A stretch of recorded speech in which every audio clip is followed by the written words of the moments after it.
Yes class, जय माता दी बच्चों। आज हम प्रॉपर्टीज़ ऑफ डिटर्मिनेंट करेंगे। मैंने आपको प्रॉपर्टीज़ डिटर्मिनेंट को ओपन करना आपको सिखाया था कि डिटर्मिनेंट ऑफ ए हम किस तरीके से फाइंड कर सकते हैं। अगर कोई ए है तो हम A11, A12, A13, A21, A22, A23, A31, A33, A32 और A33 ये आपका डिटर्मिनेंट है। तो हम किसी भी रो एंड किसी भी कॉलम के कॉरस्पॉन्डिंग इस डिटर्मिनेंट को फाइंड कर सकते हैं। ठीक है, ये मैंने आपको पढ़ाया था। तो A11 तो हम कैसे इन दोनों का मल्टीप्लिकेशन हम ऐसे, है ना। तो A22, A32, A23, A33, okay. फिर ये A12, इनके बीच में कनेक्शन क्या होगा, यहाँ पे साइन, ये कौन सा प्लेस है, 2+1 ऑड प्लेस, तो ऑड प्लेस के संग माइनस का साइन लगता है, तो हम इसको हाइड किया। और A21, A31, A23, A33, फिर देखिए A13, इनके बीच में कनेक्शन क्या होगा, प्लस, क्योंकि देखिए इवन प्लेस है तो इवन प्लेस में प्लस आता है, इसको हाइड किया। तो A21, A31, A22, A33 हमारे पास यार।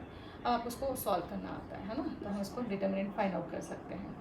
अब एक और चीज़ बताती हूँ मैं आपको, जहाँ पे आपके मैक्सिमम ज़ीरो, यानी कि अगर मान लीजिए यहाँ पे आपके 2 ज़ीरो हैं, तो हम रो के कॉरस्पॉन्डिंग हम इस डिटर्मिनेंट को फाइंड करेंगे, ओके। क्योंकि यहाँ पे देखिए दो वैल्यू ज़ीरो हो जाएंगे। बट अगर यहाँ पे ज़ीरो नहीं होते, A12, A13 यहाँ पे ज़ीरो होते, तो मैं इस कॉलम के कॉरस्पॉन्डिंग डिटर्मिनेंट फाइंड करूँगी। कैसे? डिटर्मिनेंट ऑफ ए कैसे फाइंड करेंगे, इस कॉलम के C2 के, क्योंकि यहाँ पे मैक्सिमम 2 ज़ीरो यहाँ पे मिल रहे हैं मुझे।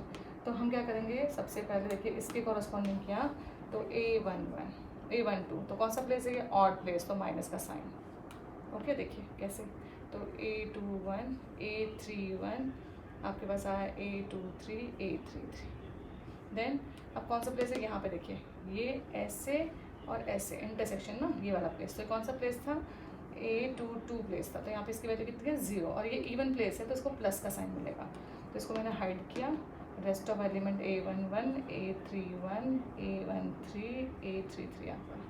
नेक्स्ट एलिमेंट है आपका ज़ीरो, तो ये भी कौन सा प्लेस है, चेक करिए, ये प्लेस था A32, तो ये और प्लेस है तो माइनस का साइन आएगा, तो यहाँ पर हमने लिखा ज़ीरो क्योंकि उसकी वैल्यू ज़ीरो है, और मैंने इसको हाइड किया, तो हमारे पास जो एलिमेंट है हमने वो लिख दिए, A321, A1323। तो देखिए इसकी वैल्यू तो ज़ीरो आएगी, कुछ भी करेंगे ज़ीरो से मल्टीप्लाई करेंगे ज़ीरो, तो हमें ईजी हो गया ना, हमें यही कैलकुलेशन करनी पड़ेगी। तो आपको ध्यान रखना है, जहाँ मैक्सिमम ज़ीरोज़ आएंगे आप उसके कॉरस्पॉन्डिंग ही डिटर्मिनेंट को ओपन करेंगे। क्लियर है? तो इस तरीके से हम डिटर्मिनेंट फाइंड करेंगे। आज मैं आपको कुछ प्रॉपर्टीज़ बताऊंगी कि जिससे आपको एग्ज़ाम में प्रूफ्स के क्वेश्चन आते हैं। CBSE में ये है तो इसमें प्रूफ्स के बहुत से क्वेश्चन आते हैं, तो आपको सॉल्व करने आने चाहिए। चलिए, तो आज पहले आपको प्रॉपर्टी सिखाती हूँ। प्रॉपर्टी नंबर 1, प्रॉपर्टी नंबर 1 कहती है कि अगर आपका ए एक डिटर्मिनेंट है, A1, B1, C1, A3, B1, B2, B3, C1, C2, C3, ठीक है, ये है आपका। तो अगर आप किसी भी रो को कॉलम से इंटरचेंज करेंगे, रो को कॉलम से इंटरचेंज करेंगे, तो उसका जो डिटर्मिनेंट आएगा ना, उसमें कोई चेंज नहीं आएगा। इसका मतलब है कि अगर मैंने इसका डिटर्मिनेंट A है, तो अगर मैं इसको इंटरचेंज कर दिया, देखिए रो को A1, A2, A3 कर दिया, B1, B2, B3 कर दिया, देखो मैंने इनको को इंटरचेंज कर दिया, और यहाँ पे क्या आपका C1, C2, C3, ठीक है। तो आपने सभी रो को कॉलम बना दिया, इंटरचेंज किया। अगर हम सभी रो को कॉलम से इंटरचेंज करते हैं तो उसका डिटर्मिनेंट भी वही होगा जो इसका डिटर्मिनेंट है, ओके। तो we can write this in a form of this, तो साइन में कोई चेंज नहीं आ रहा है, तो आप इसकी डेफिनेशन आप लिख सकते हैं, ठीक है। तो हम इसको लिख लेते हैं, ये डिटर्मिनेंट है A1 का, इसका डिटर्मिनेंट, और इसका A। तो इससे हमें क्या कंक्लूजन मिलेगा कि अगर मैं रो को कॉलम से इंटरचेंज कर दूं तो डिटर्मिनेंट सेम होगा। तो आप ये भी कह सकते हैं, ये ट्रांसपोज ही तो है, तो हम कह सकते हैं ट्रांसपोज का डिटर्मिनेंट और ए सेम आ गया, तो ये मेरी कोई कंडीशन मिल गई। ठीक है, तो इस तरीके से आप कह सकते हैं कि अगर मैं सभी रो को कॉलम से इंटरचेंज कर दूं तो उससे डिटर्मिनेंट में कोई डिफरेंस नहीं आता, दोनों का डिटर्मिनेंट सेम रहेगा। ओके, चलिए नेक्स्ट क्वेश्चन। नेक्स्ट एग्जाम्पल में आपको प्रॉपर्टी बताती हूँ। नेक्स्ट प्रॉपर्टी हमारी है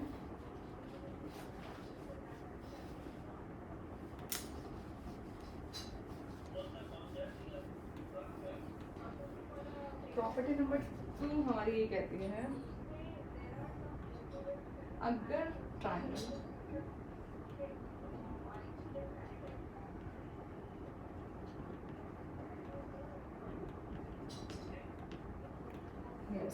अगर हम इफ एनी टू रोज और यहाँ पे और है हम कॉलम्स ऑफ ए डिटर्मिनेंट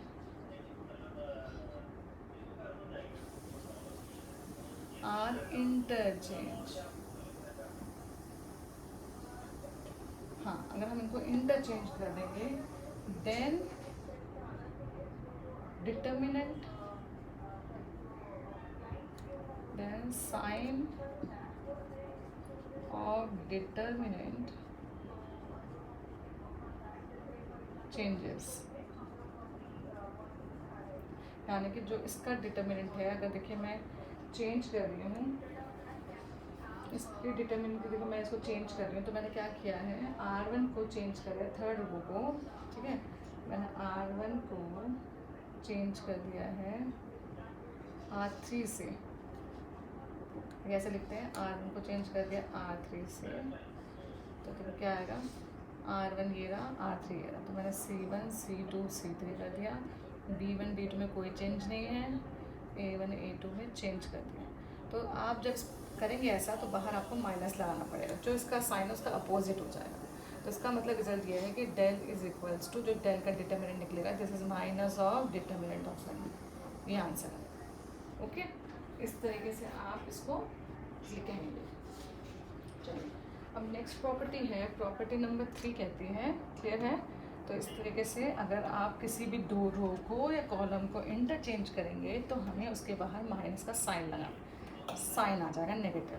पर अगर सभी रो को कॉलम से इंटरचेंज करेंगे तो उसका साइन चेंज नहीं होगा, प्रॉपर्टी नंबर 1 कहती है। अब प्रॉपर्टी नंबर 3 हमारी ये कहती है इफ़, ये है आपका ए, आप देख रहे हैं A1 A2 A3 A1 A2 A3 और यहाँ पे B1 B2 B3। If any two rows or columns are identical,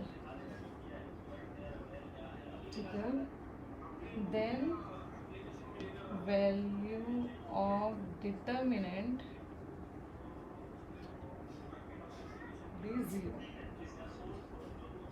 इसका देखिए ये दोनों सेम हैं तो इसका जो डिटर्मिनेंट आएगा वो 0 आएगा। तो आप डायरेक्टली इसको सॉल्व नहीं करना, इसको डायरेक्टली 0 लिख दें इस प्रॉपर्टी से। ओके, फाइंड करेंगे तो भी 0 ही आएगा। ठीक है, चलिए और 4th प्रॉपर्टी आपकी है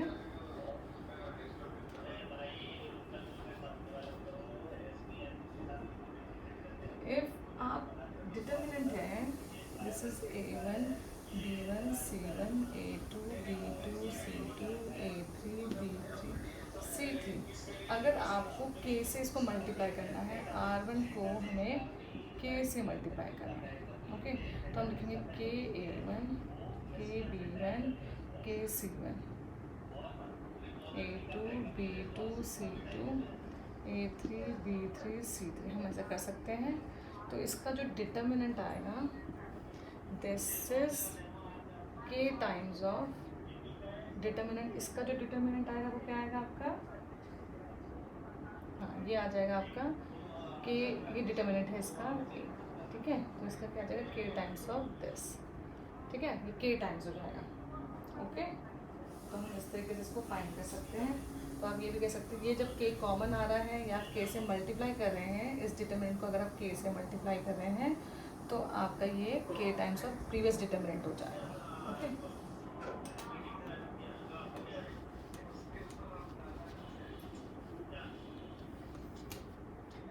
मैं आपको एग्जाम्पल दिखाती हूँ। अगर आप देखेंगे एग्जाम्पल है कि मैं आपको समझा रही हूँ, इवैल्यूएट करना है आपको, इसको सॉल्व करना है। ठीक है, ये देखिए डिटर्मिनेंट है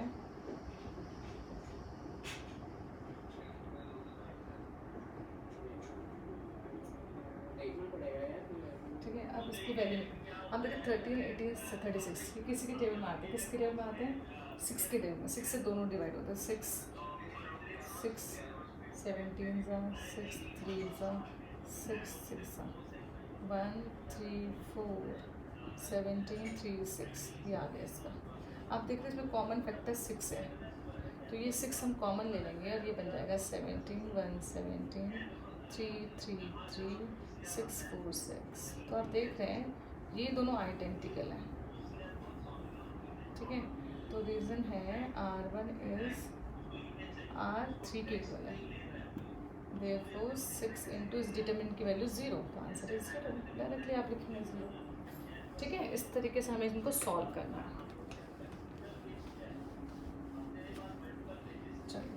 अब हम नेक्स्ट है कि अगर हमारे पास फिफ्थ प्रॉपर्टी नंबर 5 ये कहती है कि अगर आपके पास इस तरीके से A1 plus lambda A2 plus lambda A3 plus lambda और यहाँ पर है B1 C1 B2 C2 B3 C3 is equals to, तो हम इसको ब्रेक करके इस तरीके से लिख सकते हैं। देखिए ये वाला एक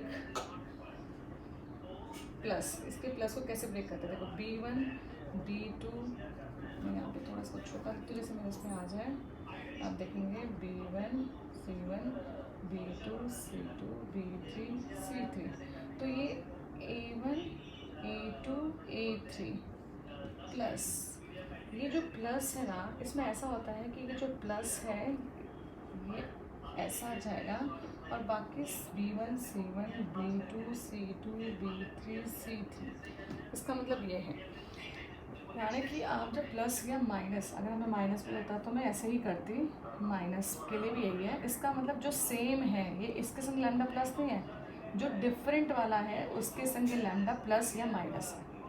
ओके, फॉर एग्जाम्पल अगर आपको क्वेश्चन में कुछ इस तरीके से आ जाता है, ठीक है, A B C और यहाँ पे है 2x प्लस A, यहाँ पे है 2x प्लस B, यहाँ पे है 2x प्लस C, ठीक है, 2y plus B, 2z plus C और यहाँ पर आपके पास आ रहा है x y z। आपको इसकी वैल्यू निकालनी है, ठीक है। तो हम इसकी वैल्यू निकालने के लिए मैं डिटरमिनेंट से सॉल्व कर सकती हूँ, पर आपको बोला बाय यूजिंग प्रॉपर्टी। तो मुझे मालूम है ये प्लस b है, तो मैं इसको सेपरेट करके ऐसे लिख सकती हूँ A B C 2x 2y 2z x y z। तो देखिए जिसके संग प्लस में उनको एज इट इज़ लिखना है, प्लस इसके साथ है ना तो इधर चेंज करा मैंने और यहाँ पे एज इट इज़। तो आप देख रहे हैं कि यहाँ पे ये दोनों आइडेंटिकल है, ठीक है। तो इसकी वैल्यू होगी 0 बाय आइडेंटिकल प्रॉपर्टी। यहाँ से आप देख रहे हैं 2 कॉमन है, तो 2 कॉमन आ गया, A B C x y z x y z। तो आप देख रहे हैं ये भी आइडेंटिकल हो गया, R2 इज़ R3 के आइडेंटिकल है, तो 2 इंटू 0 प्लस 0, तो हमारे पास आ गया 0। तो इसका सोल्यूशन आ गया है 0। तो इस तरीके से आपको प्लस या माइनस को आप सेपरेट कर सकते हैं। होप आपको ये समझ में आया होगा, ठीक है। तो इस तरीके से हम प्रॉपर्टी इसमें यूज़ करते हैं। इसमें और भी बहुत क्वेश्चंस हैं प्रॉपर्टी के, ओके। तो मैं थोड़ा आपको पहले बेसिक इसके न्यूमेरिकल्स आपको समझाती हूँ जो इसमें हम लोग ये यूज़ कर रहे हैं, ओके। तो देखिए जैसे कि आपका एक है क्वेश्चन, आपको विदाउट यूजिंग आपको प्रूव करना है by using, prove by using properties of determinant, ठीक है। तो आपके पास है x y z a b c y plus a sorry x plus a y plus b z plus c। तो आप देख रहे हैं कि अब इसको प्रूव करना है, ठीक है। तो सबसे पहले हमने लिखा है LHS। मुझे दिख रहा है कि ये देखो प्लस सेपरेट हो सकता है, तो x y z a b c। तो आपके पास x y z कॉलम में भी आप सेपरेट कर सकते हैं।